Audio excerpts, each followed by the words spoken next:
America, Iran और Israel के बीच चल रहे युद्ध के दौरान बड़े पैमाने पर जो ऑयल और गैस के आयात पर असर पड़ रहा है।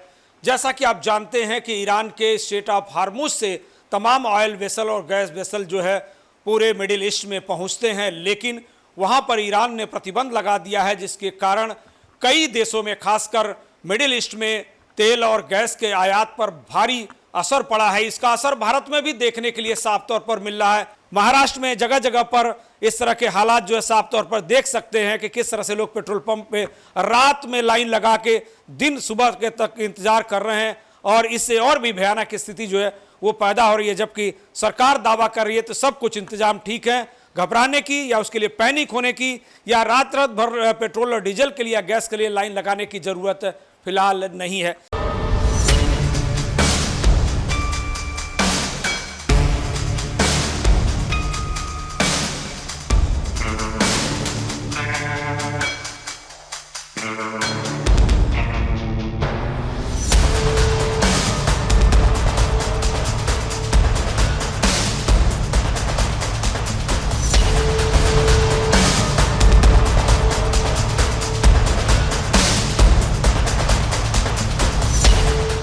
प्रधानमंत्री ने इसको लेकर लोकसभा में जो बयान दिया उस पर भी तमाम तरह के कयास लगाए जा रहे हैं। जैसा कि पीएम ने खुद कहा कि जिस तरह से कोरोना काल में हमें संकट झेलना पड़ा और मिलकर हमने उसका मुकाबला किया, उसी तरह से इस वक्त जो ईरान, अमेरिका और इजराइल के बीच युद्ध चल रहा है उसके कारण जो पैदा हुए हालात हैं उसी तरह के एक संकट का इशारा देते हुए उन्होंने कहा कि आने वाले समय में तेल और गैस की किल्लत जो है उसका सामना हमें करना पड़ सकता है। हालांकि उन्होंने किसी भी तरह के लॉकडाउन का इशारा नहीं दिया, इसके बावजूद भी लोग इससे घबरा गए हैं।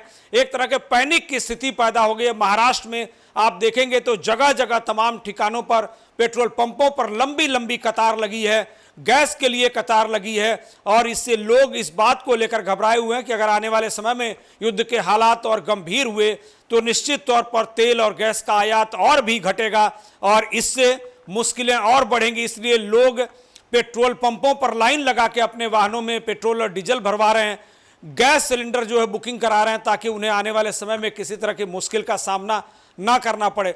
अध्यक्ष जी, इस युद्ध के कारण दुनिया में जो कठिन हालात बने हैं उनका प्रभाव लंबे समय तक बने रहने की आशंका है। इसलिए हमें तैयार रहना होगा, हमें एकजुट रहना होगा।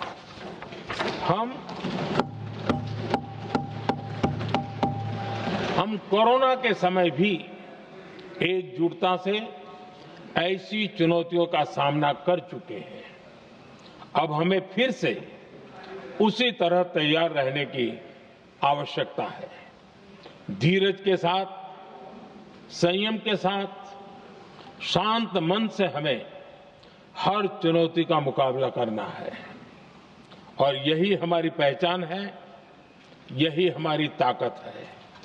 और हां, हमें बहुत सावधान और सतर्क भी रहना है। हालात का फायदा उठाने वाले झूठ फैलाने का प्रयास करेंगे, ऐसे लोगों की कोशिशों को सफल नहीं होने देना है।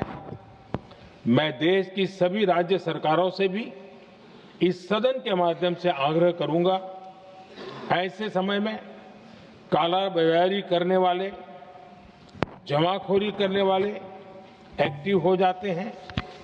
इसके लिए कड़ी मॉनिटरिंग जरूरी है।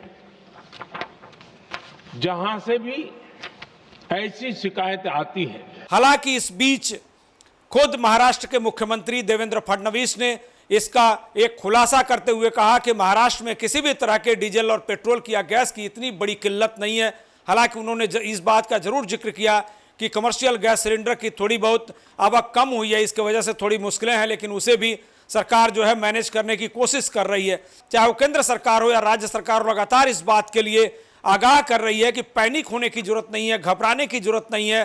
पूरा का पूरा जो वितरण जो प्रणाली है वो ठीक तरह से काम कर रही है। पेट्रोल, डीजल और जो गैस है उसकी अभी पर्याप्त मात्रा देश और राज्य में उपलब्ध है, इसलिए घबराने की जरूरत नहीं है। साथ साथ उन्होंने भी कहा कि जो लोग कालाबाजारी कर रहे हैं, जो इस तरह के अफवाहों को फैला रहे हैं, उनके खिलाफ सरकार निगरानी कर रही है और उसके खिलाफ सख्त कार्रवाई की जाएगी। तो हम नागरिकों से अपील करते हैं कि किसी भी अफवाह में ना आए और जो सरकार की गाइडलाइन है, जो सरकार निर्देश दे रही है, जो आह्वान कर रही है, उस पर गंभीरता से उसका पालन करें, तो आप इस भयानक स्थितियों से बचे रहेंगे। हम लोग देख रहे हैं कि जहां हमारे आसपास के पड़ोसी देशों में पेट्रोल, डीजल और गैस के संकट के कारण करीब करीब शटडाउन की परिस्थिति आई है। ऑफिसेज भी बंद कर दिए, कई जगह पर इंस्टीट्यूशंस भी बंद हो रही है। ऐसे समय प्रधानमंत्री जी के नेतृत्व में भारत ने जिस प्रकार से इस क्राइसिस का मैनेजमेंट किया है, हमारे यहाँ पेट्रोल डीजल की कमी नहीं है। हमारे यहाँ पर जो हाउस होल्ड गैस है वो भी दिया जा रहा है। कमर्शियल गैस में कुछ कटौती की गई है, लेकिन उसको भी अब वापस 50% पर लाया जा रहा है। तो मुझे लगता है कि एक प्रकार से जिस प्रकार की डिप्लोमेसी हमारे प्रधानमंत्री जी ने की है वो काबिले तारीफ है। मैं विशेष रूप से नागरिकों को ये आह्वान करना चाहता हूं कि पेट्रोल पंप्स पर वे कतारें न लगाएं, क्योंकि हमारे पास अगले 1 महीने का पेट्रोल डीजल पूरे तरीके से मौजूद है। इस प्रकार से वो अगर कतारें लगा कर ज्यादा पेट्रोल डीजल इस अंदेशे में कि शायद उसकी कमी होगी अगर भरेंगे, तो सप्लाई और डिमांड के साइकिल पर उसका स्ट्रेस गिरेगा और एक आर्टिफिशियल कमी उसके कारण तैयार होगी। इसलिए ऐसा न करे, ऐसा मैं सभी को यहाँ से ऐलान करता हूँ। उसके साथ साथ हमारे सरकार ने गैस के मामले में भी पूरे तरीके से एहतियात बरता है। जो हाउस होल्ड गैस है वो सबको सही समय पर मिल रहा है, उसके भी होर्डिंग की कोई आवश्यकता नहीं है और कोई उस प्रकार से न करे।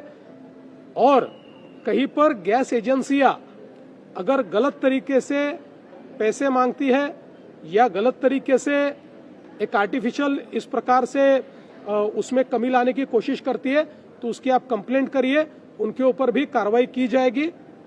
और साथ साथ मैं ये भी कहना चाहता हूं कि अगले पूरे समय का एक बहुत अच्छा प्लान भारत सरकार ने तैयार किया है, इसलिए सरकार पर विश्वास रखकर सभी लोगों ने एहतियात बरतनी चाहिए। लेटेस्ट अपडेट्स और ताजा तरीन खबरों के लिए TV1 इंडिया लाइव को सब्सक्राइब कीजिए और नोटिफिकेशन पाने के लिए बेल आइकॉन को दबाना मत भूलिए।